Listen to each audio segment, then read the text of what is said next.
अस्सलामु अलैकुम वरहमतुल्लाह।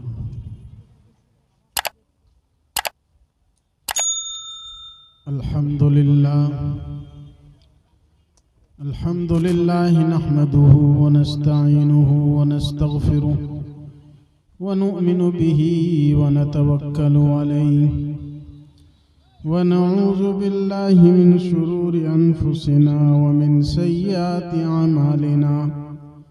मन यहदिहिल्लाहु फला मुदिल्ल लहु व मन युज़लिलहु फला हादिय लहु व नशहदु अन ला इलाहा इल्लल्लाहु वहदहु ला शरीक लहु व नशहदु अन्न सय्यदना व मौलाना व शफीअना व हबीबना मुहम्मदन अब्दुहु व रसूलुहु अल्लज़ी उरसिला इलल खल्क़ि काफ़्फ़तन बशीरन व नज़ीरा व दाइयन इलल्लाहि बिइज़्निही व सिराजन मुनीरा व सल्लल्लाहु तआला अलैहि व अला आलिहि व सहबिही अजमईन व मन तबिअहुम बिइहसानिन इला यौमिद्दीन। अम्मा बअदु फ़अऊज़ु बिल्लाहि मिनश शैतानिर रजीम। बिस्मिल्लाहिर रहमानिर रहीम। वल काज़िमीनल गैज़ वल आफ़ीना अनिन नास वल्लाहु युहिब्बुल मुहसिनीन। वक़ालन नबिय्यु सल्लल्लाहु अलैहि वसल्लम अहसिन इला मन असाअ इलैक औ कमा क़ाल अलैहिस्सलातु वस्सलाम। सदक़ल्लाहुल अज़ीम व सदक़ रसूलुहुन नबियुल करीम। हज़रात उलमाए किराम, दूर व दराज से तशरीफ़ लाए हुए मेहमानान निज़ाम, बावक़ार सामईन, नौजवान साथियों, अज़ीज़ बच्चों और हमारी बाइस्मत बाइज़्ज़त प्यारी माँ और बहनों, कठारों की सरजमीन में मदरसा फ़ातिमतुज़ ज़हरा लिल बनात के तामीर, तौसी और तरक्की के उन्वान से मुनक़िदा इस 2 रोज़ा इजलास की आखिरी शब में, आखिरी नशिस्त में हम सब बैठे हैं और जलसा करीबुल इख्तिताम है। अल्लाह रब्बुल इज़्ज़त का बड़ा एहसान और करम हुआ कि अल्लाह ने इलाके के लोगों को यहाँ जमा फरमाया और उलमाए किराम के बातों से इस्तिफ़ादा करने की तौफीक नसीब फरमाई। जलसा चूँकि अब इख्तिताम पजीर होने वाला है, इसलिए मजमा अब तितर बितर हो गया। अब लोग थक चुके अपने अपने घरों के तरफ रवाना हो रहे हैं। इसलिए मेरी गुजारिश है, जो लोग यहाँ मौजूद हैं वो कुछ देर और तशरीफ़ रखें। इंशाअल्लाह बाहर से आए हुए मेहमान मुकर्रम चतुर्वेदी साहब को भी आप हजरात को समाअत करना है। मैं इलाके का आदमी हूँ, फिर कभी मौका मिलेगा इंशाअल्लाह आप हजरात के सामने बातचीत हो जाएगी। मैं इस वक्त सिर्फ 10-15 मिनट के लिए आपके बीच हूँ। मैंने आप हजरात के सामने कुरान करीम की आयत मुबारका का एक टुकड़ा पढ़ा है और हदीस पाक का भी एक टुकड़ा पढ़ा है,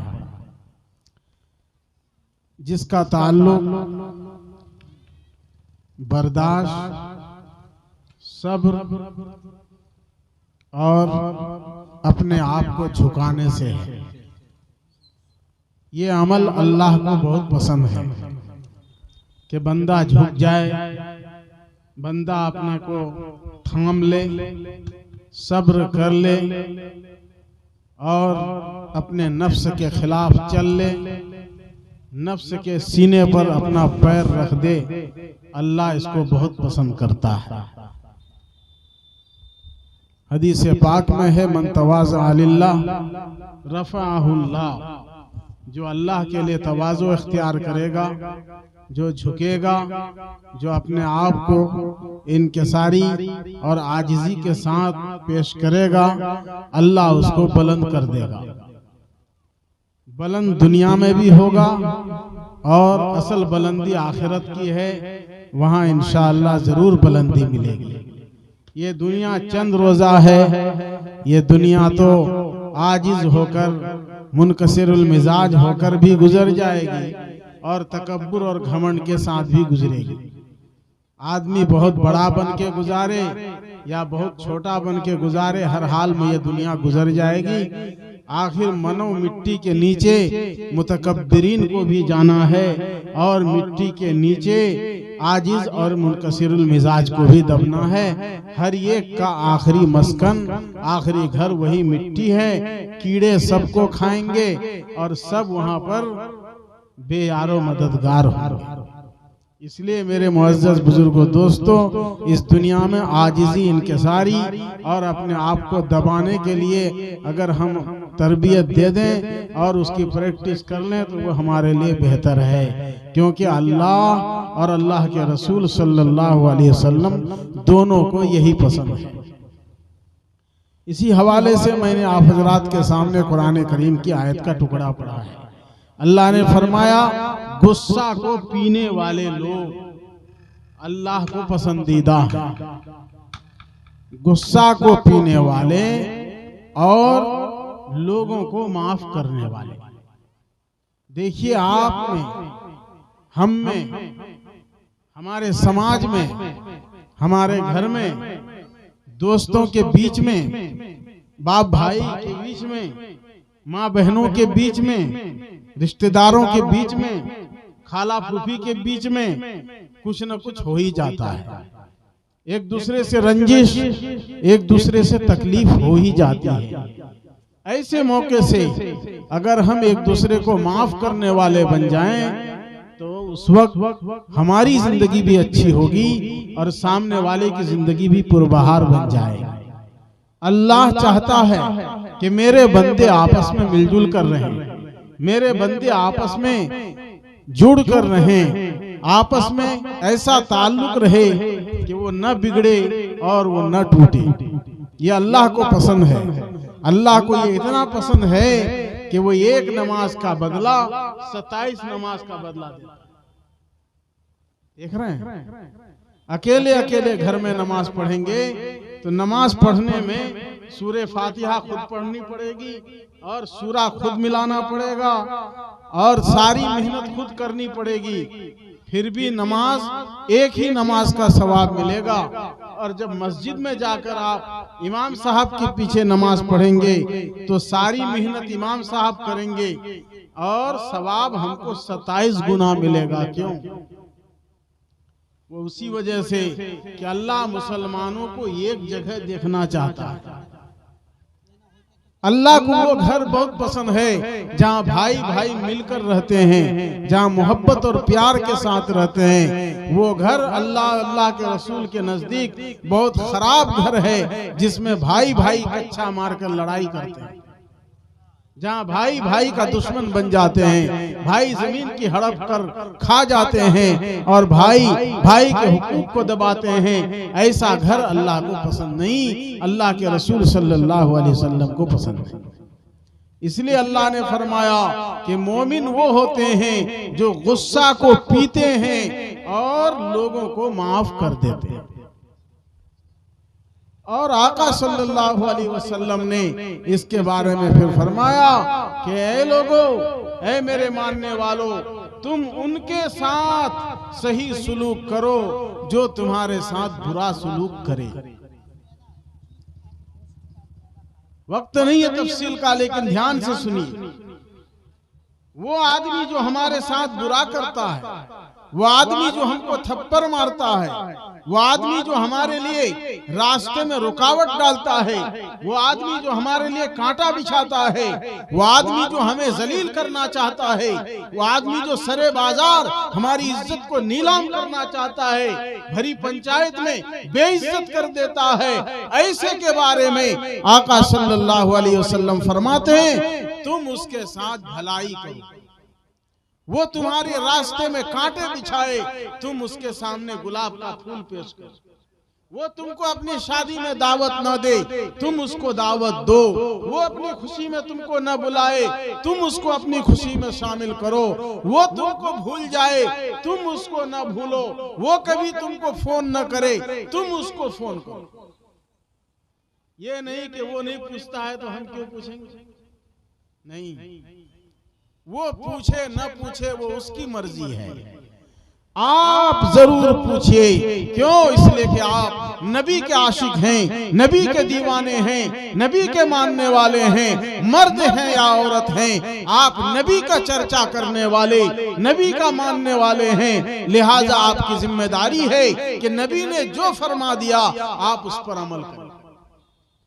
हो सकता है हमारा भाई गुमराह है, उसको पता नहीं है। हो सकता है वो नादानी में हमसे जफा कर रहा है, हम पर जुल्म कर रहा है, लेकिन हम जानते हैं कि हमारे नबी ने फरमाया, तुम्हारे साथ जफा करने वाला, जुल्म करने वाला, सितम करने वाला जब तुम्हारे सामने आए तो तुम उसके साथ इंसाफ करो, तुम उसके साथ सही सलूक करो, तुम उसके साथ हुस्न सलूक से पेश आओ, तुम खुश अखलाकी से पेश आओ। मेरे भाइयों, जिस दिन ये काम हम करने वाले बन जाएंगे, उस दिन हमारा दिल मुतमईन हो जाएगा, झंझट नहीं रहेगा। जब हम सबको माफ कर देंगे तो कोई खतरा रहेगा? अरे हम माफ नहीं करते इसलिए टेंशन रहता है ना। अगर हम माफ कर देंगे तो टेंशन किस चीज का? बिंदास बोलते हैं ना लोग, बिंदास। ये नौजवान लोग बोलते हैं बिंदास चल रहा हूं, बिंदास चलो, कोई दिक्कत नहीं। कौन गाली देता है, कौन मारता है, कौन बुरा भला कहता है, कौन रास्ता रोकता है, रोकने दो। वो रास्ता रोके, तुम उसको रास्ता दो। अल्लाह के नबी फरमाते हैं, अहसिन इला मन असा इलैक, उस आदमी के साथ एहसान करो जो तुम्हारे साथ बुरा करे। लोगों को कहते हैं तो लोग कहते हैं, हजरत वो मेरे साथ क्या किया आपको मालूम है? अरे भाई वो मालूम है तभी तो नबी कह रहे हैं कि वो क्या किया है उसको मत देखो, तुम उसके साथ अच्छा करो। नबी करीम सल्लल्लाहु अलैहि वसल्लम जो भी अमल लोगों को बतलाते हैं पहले खुद करके दिखाते हैं, पहले खुद करके दिखाते हैं।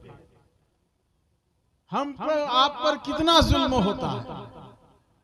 बहुत होगा तो एक थप्पड़ मार देगा, बहुत होगा तो दो चार गाली देगा। और क्या करता है? कुछ करता है इसके अलावा? चाकू से जान तो नहीं मारता, बंदूक तो नहीं चलाता है? कभी कभी होता है किसी का मार के खून निकाल, कतरा निकाल देता है। दोनों एक दूसरे को मारते हैं तब हाय कुर्बान जाओ नौजवानों, कुर्बान जाओ मेरे बुजुर्गों, कुर्बान जाओ मेरी प्यारी माँ और बहनों। आका सल्लल्लाहु अलैहि वसल्लम पर, कि आका सल्लल्लाहु अलैहि वसल्लम जिसके लिए आसमान बनाया गया, जिसके लिए जमीन बनाई गई, जिसकी वजह से चांद सूरज चमक रहे हैं, जिसकी वजह से सितारों के अंदर जगमगाहट है, जिसकी वजह से कायनात का जर्रा जर्रा चमक रहा है, कायनात का निजाम जिसकी वजह से चल रहा है, वो आका सल्लल्लाहु अलैहि वसल्लम जिसको अल्लाह कहते हैं लौला कलमा खलक़तुल अफ़लाक, क्या मोहम्मद अरबी अगर तुझे दुनिया में भेजना मकसूद न होता तो हम ये दुनिया न बनाते, तुझे भेजना मकसूद न होता तो ये आसमान न होता, ये जमीन न होती, ये कायनात का जर्रा जर्रा न होता। ऐ आमना का दुलार, ऐ का प्यार, मोहम्मद अरबी सल्लल्लाहु अलैहि वसल्लम आप ही को इस दुनिया में भेजना था, इसलिए हमने इस दुनिया को सजाया है। लेकिन ऐसा नबी, अरे हमारी और आपकी कोई गारंटी है? हमारी मालदारी, हमारी ताकत, हमारी इज्जत, हमारा जाह, हमारा जलाल, हमारा मकाम, हमारा खानदान, हमारी शान, हमारी आन बान, ये किसी चीज की कोई गारंटी है? नहीं है। आज अमीर है कल फकीर हो जाते हैं, आज ताकतवर है कल गिर जाते हैं। हमारे नबी सल्लल्लाहु अलैहि वसल्लम को 40 जन्नती मर्द की ताकत हासिल थी। ऐ सीना फुलाने वाले नौजवानों, सीना फुलाकर रास्ते में चलने वाले नौजवानों, तुम्हारे सामने कोई मोटरसाइकिल वाला आता है तो तुम सीना फुलाकर मोटरसाइकिल लेके चलते हो और ये समझते हो कि हम साइड नहीं देंगे। तुम्हारे नबी ने रास्ता चलने का भी तरीका बताया कि तुम्हारी जो साइड है उस साइड से चलो, दूसरे के साइड में जाके सीना तान के मत दिखाओ। बुलेट गाड़ी हो गई तो अपने आप को बड़े बाप का बेटा मत समझो।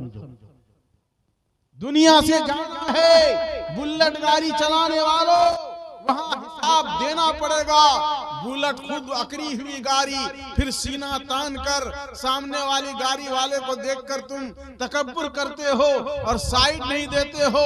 अगर वो बोलता है तो कहते हो जानते हो हम कौन है? कौन हो तुम? कितनी ताकत है तुमको? 4 मरतबा पखाना दौड़ते हो तो गिर जाते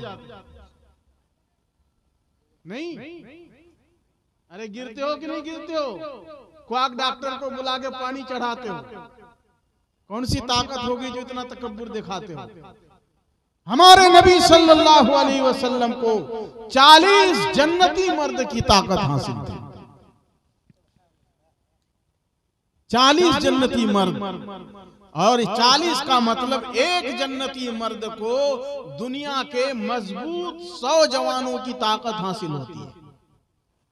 जन्नत में एक मर्द को कितनी ताकत हासिल होगी? दुनिया का जो मजबूत पठानी होगा ना, अफगानिस्तानी, हम लोग तो कुछ है नहीं, कचूमर है यहाँ के इंडिया का नौजवान, ई कदर आ कदर, इसी में इतना तकब्बुर। एक अफगानी आ जाए तो 4 नौजवान को किधर फेंकेगा मुर्गी की तरह, कुछ पता नहीं।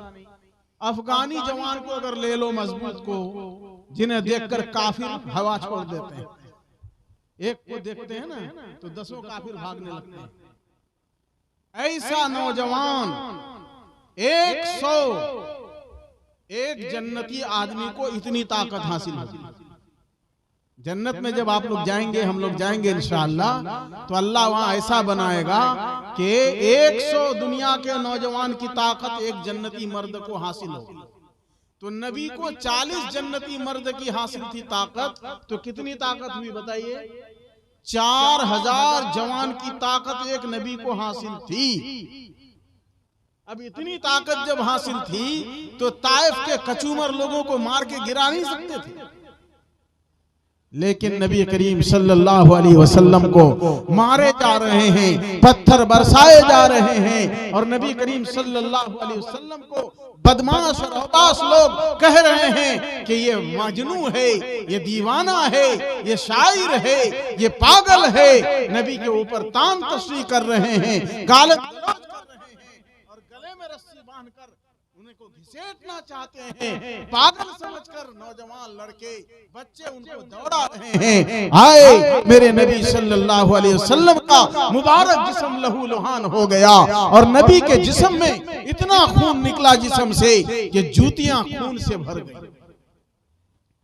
जिसको 4000 मर्दों की ताकत हासिल हो, वो मार खा रहे हैं, सह रहे हैं, और फरिश्ते जब आकर कह रहे हैं ऐ मोहम्मद अरबी आप हमें ये दोनों तरफ से पहाड़ों को मिला दें और ताइफ की बस्ती को, इन बदमाशों की बस्ती को चकनाचूर कर दें, सफे हस्ती से मिटा दें। कुर्बान जाओ कठारों के मुसलमानों। आका सल्लल्लाहु अलैहि वसल्लम ने फरमाया ऐ फरिश्तों, मुझे दुनिया में अल्लाह ने रहमत बनाकर भेजा है, जहमत बनाकर नहीं भेजा है। मैं दुनिया वालों को मरवाने नहीं आया हूँ, मैं दुनिया वालों को आबाद करने आया हूँ, मैं दुनिया को तबाह करने के लिए नहीं आया हूँ। मैं तो कहता हूँ अल्लाहुम्मा हदी कौमी ला यालमून, ऐ अल्लाह मेरी कौम को हिदायत दीजिए, बेचारे मुझे जानते नहीं, ये नहीं जानते इसलिए मार रहे हैं। मेरे भाइयों, आप और हम होते तो क्या कहते कि अल्लाह इस बस्ती को हलाक कर दी। मेरे नबी ने हलाक करने की बद्दुआ नहीं की, बल्कि ऑफर आया तब भी ठुकरा दिया कि नहीं नहीं नहीं, इस बस्ती को जिंदा रहने दो। आज मुझे मार रहे हैं, ये नहीं जानते इसलिए मार रहे हैं। जिस दिन जान लेंगे ये अपनी जान मुझ पर छिड़क देंगे। और हुआ ही, ताइफ की बस्ती का ही वो नौजवान था जिसने हिंदुस्तान के अंदर और कठारो बस्ती के अंदर इन नौजवानों के सरों पर टोपी लाने का जरिया बना। मोहम्मद बिन कासिम, वो उसी बस्ती का लड़का, आगे चलकर अल्लाह ने इस्लाम की दौलत से माला माल किया। उसी बस्ती का नौजवान हिंदुस्तान में इस्लाम फैलाने का जरिया बन गया। मेरे भाइयों, ये हमारे आका सल्लल्लाहु अलैहि वसल्लम के माफ करने के सदके में हुआ, वरना हिंदुस्तान में इस्लाम कैसे आता? अगर नबी माफ नहीं करते तो आज हिंदुस्तान इस्लाम से महरूम हो सकता था। आज हम और आप इस्लाम की दौलत से माला माल है, वो नबी के माफ करने की सलाहियत की वजह से। इसलिए माफ करने की सलाहियत पैदा करो, आपस में एक दूसरे को माफ करो और ये समझाओ कि मैं नबी से बढ़कर नहीं हूँ, न ताकत में उनसे बढ़ा हुआ हूँ, न माल में उनसे बढ़ा हुआ हूँ, न जमाल और खूबसूरती में। खूबसूरत हो जाता है कोई नौजवान तो सोचता बस्ती में मेरे तरह कोई नहीं। और नबी का जमाल कैसा है? बलगल उला बिकमालिही कशफत दुजा बिजमालिही। आपके आने से आपका चेहरा मुबारक जब अंधेरे में आ जाता था तो अंधेरा छट जाता था, तारीकी छट जाती थी, खूबसूरती आती थी। माँ आयशा सिद्दीका रजी अल्लाह ताला अन्हा फरमाती हैं कि मैं जब मेरी सुई गुम हो जाती थी, काम करते करते, दगला सीते सीते, कपड़ा सीते सीते, जब मेरी सुई अगर गिर जाती थी तो मैं इंतजार में रहती थी कि मेरे ताजदार, मेरे शौहर, मेरे प्यारे नबी कब घर में आते हैं। जब आप घर में तशरीफ लाते थे मैं सुई ढूंढ कर निकाल लेती थी। आपके आने की वजह से, चेहरे अनवर की खूबसूरती की वजह से चेहरा से कमरा जगमगा उठता था और उसकी वजह से मिल जाती थी सुई। मेरे भाइयों, देख लीजिए मेरे पास पर्चा आ चुका है, इसलिए आज ज्यादा बात नहीं करूंगा। बस आपको यही पैगाम देने के लिए मैं बैठा हूँ इस मुख्तसर वक्त में। माँ बहनों, आपको भी ये पैगाम दे रहा हूँ कि अपने लोगों को माफ करना सीख जाओ। माफ कर दो लोगों को, इंशाअल्लाह बरकतों के दरवाजे खुल जाएंगे। सब्र करो, इंशाअल्लाह सब्र का सिला अस्सब्र सवाबुहु वल जन्ना, सब्र का बदला तो जन्नत है। इंशाअल्लाह हम सबको जन्नत जाना है ना, दुनिया में सब्र करेंगे, आखिरत में क्या सब्र करना? वहां तो अल्लाह कहेगा ना सबरा बन जाओ। क्या कहेगा अल्लाह? हाँ, दुनिया में सब्र करो और आखिरत में क्या बनो? ना सब्र बनो। वहां सबर जब कर लेंगे तो अल्लाह कहेगा ओ सबर करने वालों, दुनिया में सबर कर लिया, यहां सबर की जरूरत नहीं। कैसे? सुन लीजिए वो बात, जल्दी में खत्म कर रहा हूं। पर्चे में मेरे ख्याल से यही होगा कि जल्दी खत्म कीजिए। मैं खत्म कर रहा हूं। अल्लाह कहेगा ओ जन्नतियों, दुनिया में बड़ी मुसीबत खींच कर आए हो, बड़े हवादिसात का शिकार होकर आए हो, मोदी की मार खाकर आए हो, योगी की मार खाकर आए हो, मॉब लिंचिंग के शिकार होकर आए हो, दुनिया में जिल्लत की हवा खाकर आए हो, रुसवाई की हवा खाकर आए हो, मुसलमान बन के रहने में तुम्हें शर्म आती थी, ऐसे हालात आ गए थे, फिर भी तुम जम गए थे। आओ उन हालात का सामना करके आए हो तो जन्नत में सब कुछ पा लिए कि नहीं पा लिए? तमाम जन्नती कहेंगे हे अल्लाह, आपने हमको सब कुछ दे दिया, मेवे जात दे दिए, फवाकिह दे दिए, मनचाही जिंदगी गुजर रही है, कबूतर उड़ रही है, हम उसका कबाब खा रहे हैं। हे अल्लाह, जी चाहता है, जैसा जी चाहता है वैसा सामान मिल रहा है, जैसा खाना चाहते हैं वैसा खाना मिल रहा है। हे अल्लाह, अब क्या चाहिए? अल्लाह कहेगा बड़ा सब्र करता है और कुछ नहीं चाहिए। बंदे कहेंगे और इससे ज्यादा हम लोगों को क्या चाहिए? तो अल्लाह कहेगा नहीं नहीं, एक चीज और चाहिए, सब्र मत करो, बेसब्रा बनो। यही तो मतलब हुआ ना, वरना जन्नत में तो जन्नत का सामान पाके मर्द औरत सब्र गुजार हो जाएंगे, इतना मिल गया और चाहिए नहीं आती। अल्लाह कहेगा है सब्र करता है। और भी एक चीज है, तो अब आपको अगर कठारों में इस मदरसा से ताल्लुक होगा, उलमा के पास उठेंगे बैठेंगे, इलाके के उलमा से ताल्लुक करेंगे तो इंशाअल्लाह वहां भी उलमा का सहारा मिलेगा। वहां भी फंस जाएंगे आप ना। अल्लाह कहेगा सब्र मत करो, अभी एक चीज और बाकी है। तब तमाम कठोरा के लोग, कठारों के लोग और गोगरिया के लोग और पूरे जिला किशनगंज के लोग, पूरी दुनिया के मुसलमान परेशान हो जाएंगे कि भाई वो एक चीज क्या है। अब सारी निमत फेल होती नजर आए, तब कहेंगे कि चलो तो उलमा के पास, वही लोग आखिर बताएंगे। आप लोग भी मसाइल के हल के लिए उलमा के पास जाते हैं कि नहीं? दुनिया में ना अपने से हल कर लेते हैं, गूगल में हल कर लेते हैं क्या? हैं नौजवानों, बेटा बेटी पैदा हो तो नाम रखने के लिए बस गूगल मास्टर, मौलाना गूगल साहब, फेसबुक साहब, ट्विटर साहब, ये सब मत करो। उलमा से ताल्लुक कायम करो। बेटा बेटी का नाम उलमा से कह करके रखो, अच्छा नाम रखो। अब्दुल्ला नाम रख दे तो ये मत कहो कि बुरा नाम है। जो अब्दुल्ला था वो भी तो कभी बच्चा रहा होगा ना, बुरा ही पैदा हुआ था। हैं? अब्दुल रहमान नाम रखते हैं तो बोले बुरा नाम, तो जब पैदा हुआ था अब्दुल रहमान वो बुरा था कि जवान था? अल्लाह के बंदो, सब कोई बच्चे होते हैं और बचपन ही में नाम रखा जाता है। इसलिए ये सब शैतानी धोखे में मत रहो। अच्छा नाम उलमा से पूछ कर रखो। दुनिया में उलमा से ताल्लुक रखोगे, प्यारी माँ और बहनों, उलमा से मोहब्बत रखोगे, अपने घर में आए हुए उलमा का इकराम करोगे, उनको चंदा दोगे, उनके मदरसों का ख्याल रखोगे, उनकी इज्जत करोगे, तो कयामत के दिन भी मसला हल करने में उलमा के पास जाओगे। तमाम लोग जाएंगे उलमा के पास कि हजरत लोग बताइए, दुनिया में तो आप लोग मसला बताते थे, आज हम लोग फंस गए हैं। अल्लाह कहता है कि एक चीज और बाकी है, वो कौन चीज है? तो उलमा कहेंगे अरे दुनिया में जो इतनी मेहनत करते थे, रात को उठ के तहज्जुद पढ़ते थे, सर्दी गर्मी का कोई ख्याल नहीं था, हर हाल में अल्लाह की इबादत करते थे, तबलीगी जमात में जाते थे, खानकाहों में जाते थे, मदरसों में बच्चों को पढ़ाते थे, कुरान की तिलावत करते थे, 2 घंटा 3 घंटा तरावी में खड़े रहते थे, पूरा पूरा दिन भूखा रहते थे, सब कुछ जो करते थे तो किस लिए करते थे? तो कहेंगे कि अल्लाह ने कहा था इसलिए करते थे। तो कहा कि अल्लाह ने कहा था तो करते थे, अल्लाह ने कहा था जन्नत मिलेगी तो जन्नत मिल गई, सब कुछ ठीक। अल्लाह मिला? अल्लाह को देखे तुम लोग? जिस अल्लाह पर इतना फेथ, इतना भरोसा किए, ईमान लाए, अरे हमेशा तो गायब पर ईमान लाए, अब तो देखने के लिए सोचो, उस देखे अल्लाह को उसको। तब लोग कहेंगे अरे भाई बात तो सही है, अल्लाह को कहां देखे हम लोग? तब जाके कहेंगे अल्लाह सही माने में एक नेमत अभी बाकी है। कहा क्या?